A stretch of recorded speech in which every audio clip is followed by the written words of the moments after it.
की हे लोक जर सत्तेत आले तर मुंबईचा महापौर खान होईल का कोण होईल? खान होईल. माझं त्यांना सांगणं आहे, खानाची भीती दाखवून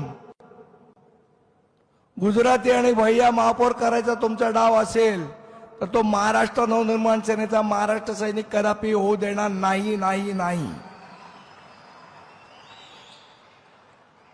मुंबईचा महापौर, ठाण्याचा महापौर हा मराठीच असेल आणि महाराष्ट्रच असेल. मराठीच असेल मुंबईचा महापौर.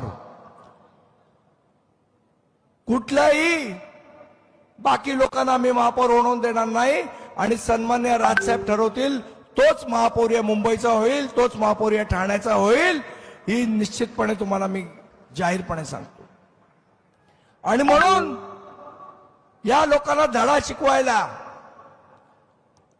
आजचा हा मेळावा आपण आयोजित केलाय. अतिशय ताकदीने या लोकांना, या घोळांना, हे जे षडयंत्र आपल्या विरुद्ध रचलं जात आहे, मराठी माणसाविरोधात रचलं जात आहे, हे षडयंत्र उखडून काढण्यासाठी आजच्या मेळाव्याचं आयोजन केलेलं आहे.